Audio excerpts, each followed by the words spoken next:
Frères et sœurs, la lecture assidue de la Bible expose une merveille admirable. Dieu se manifeste comme communion de trois personnes, Père, Fils et Esprit Saint. La longue tradition chrétienne, au long des siècles, a approfondi ce modèle d'amour et l'indique sous le nom de Trinité. Voilà la caractéristique étonnante que l'Église catholique proclame de Dieu ce dimanche. Notre foi la contemple et l'accueille solennellement. Dieu n'est pas une idée, encore moins un mythe, ni une théorie, ni un solitaire marginalisé. Trois personnes en intime communion d'amour constituent un seul et unique Dieu. Telle est la profession de foi de l'Église et c'est notre foi. Oui, lorsque je dis « Je crois en Dieu, le Père Tout-Puissant, et en Jésus-Christ, son Fils unique, notre Seigneur, je crois en l'Esprit Saint », cette profession de foi irriguée du sang des martyrs et entretenue du courage des confesseurs devient pour moi vie et vision d'avenir. Nous sommes donc réunis au nom du Père et du Fils et du Saint-Esprit, au nom du Dieu invisiblement présent à notre présence visible dans ce sanctuaire dédié à Notre-Dame de Montligeon. Il est là, Dieu, au cœur de chacun de nous. Il est là, Dieu, au cœur de cette célébration eucharistique en l'Église que nous formons par la diversité de nos origines et chacune de nos personnes. L'unité de cette assemblée, Dieu est là. Saint Jean l'identifie en trois mots. Dieu est amour. Pour l'apôtre Paul, la sainteté ou la justification est un don que Dieu communique par Jésus-Christ. Car la foi en Dieu est un début de sanctification. À travers cette foi, l'homme entre dans l'ordre de la grâce. À travers cette foi, il espère prendre part à la gloire de Dieu. Cette liturgie est toute centrée sur Dieu et pourtant c'est l'homme qu'elle proclame. L'homme, en effet, est au cœur du mystère du Christ. L'homme est dans le cœur du Père et du Fils et du Saint-Esprit. Et cela depuis le commencement. L'homme n'a son sens dans le monde que comme image et ressemblance de Dieu. Autrement, il passerait pour une passion inutile. Le psalmiste chante « À voir ton ciel, ouvrage de tes doigts, la lune et les étoiles que tu fixas. Qu'est-ce que l'homme pour que tu penses à lui?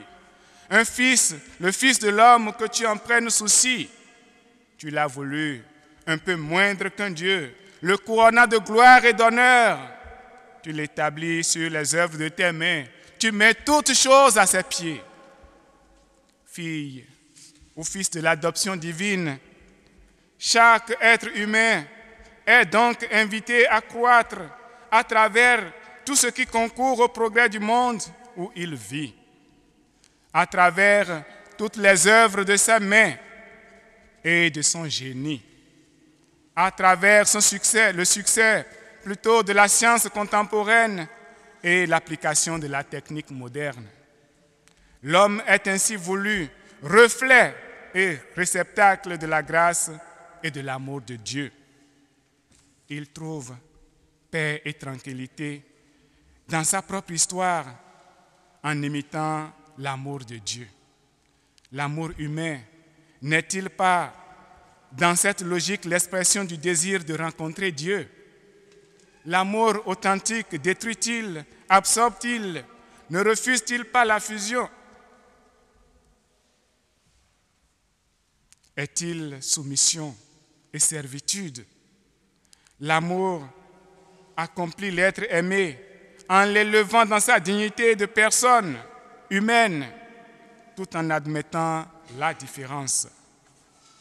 Les conjoints dans le mariage assument par analogie ce projet d'amour dont la Sainte Trinité reste le modèle parfait. Ils acceptent mutuellement, hommes et femmes, dans leur force et dans leur faiblesse, l'un et l'autre pour s'accomplir dans l'amour en Dieu. Ils s'unissent dans une communauté d'amour. Leur différence enrichit leur unité, leur foi en la Trinité en est le reflet. Et cela est la porte grande ouverte sur la joie de l'amour. Le Père se communique au Fils et le Fils à l'Esprit Saint. En se dépossédant de soi-même, Dieu donne naissance à la création. De plus, le Fils s'abaisse en prenant chair de la Vierge Marie, Mère de la miséricorde, Notre-Dame libératrice, qui intercède pour les pécheurs et les âmes du purgatoire. Et lui, Dieu qui est vie, se livre à la mort, l'ennemi de la vie. Sa résurrection introduit l'humanité de plein pied dans son amour. L'amour devient l'hôte de nos vies. Saint Augustin prie. Toi, tu étais plus intime que l'intime de moi-même et plus élevé que les plus hautes cimes de moi-même. Quant à nous, nous ne doutons pas que la société et sa consommation acculent les femmes et les hommes d'aujourd'hui. La vie et sa montagne de complexité sur laquelle nous évoluons engendrent la perplexité. La question de confiance et de sécurité se pose. On voudrait interroger, où est donc le Dieu Trinité, le Dieu amour? La foi est comme anesthésiée au besoin de dire Dieu à ses proches, ses collègues de travail, ses voisines, ses copains d'école. On craint de professer sa foi en Dieu. On craint de dire que l'on est chrétien. Ce craintif silence démissionnaire édulcore et atténue habituellement la mission baptismale de prophètes de notre temps. Cette indifférence entretient scandale et incident, puis apporte aussi de l'eau au moulin de la presse. Dieu est miséricordieux et nous, filles et fils de la miséricorde. La miséricorde qui n'embrasse pas l'exclusion, son cœur souffre plutôt quand des sœurs et des frères se combattent à flot de médisance, de calomnie, de persécution. La miséricorde ne peut se réfugier dans le tripotage de son téléphone à en rompre l'écran, enfoncer son nez dans une lecture interminablement ennuyeuse, transpercer des yeux son poste de télévision, se couler dans des sorties imprévues pour éviter le face-à-face avec son frère ou sa sœur. La miséricorde se réjouit de s'ouvrir à celui qui peut-être a besoin d'un mot de ma part, d'un regard bienveillant, d'un petit sourire pour repartir dans l'espérance. Un peu de parfum adhère aux mains de celui qui offre des roses. Oui, n'avons-nous pas à proposer des paroles qui sèment l'espérance et embaument l'existence du parfum de Dieu? Les cœurs des frères et sœurs n'en ont-ils pas besoin pour s'épanouir et devenir cette source de grâce à laquelle nous pouvons aussi nous abreuver? Un proverbe africain dit « Il ne fait jamais nuit là où l'on sème ». En contemplant les lumineux exemples de sainteté dans ce sanctuaire et la mémoire, l'invocation du psalmiste revient spontanément dans le cœur. Ô Seigneur notre Dieu, qu'il est grand ton nom par toute la terre. Le Seigneur, en effet, ne cesse de donner à l'Église et au monde, puis à nos communautés, nos associations et fraternités, d'admirables exemples d'hommes et de femmes dans lesquels se reflète sa gloire trinitaire. Leur témoignage nous pousse à regarder vers le ciel et à chercher sans répit le royaume de Dieu et sa justice. Frères et sœurs, en Christ, la Sainte Trinité est amour, miséricorde.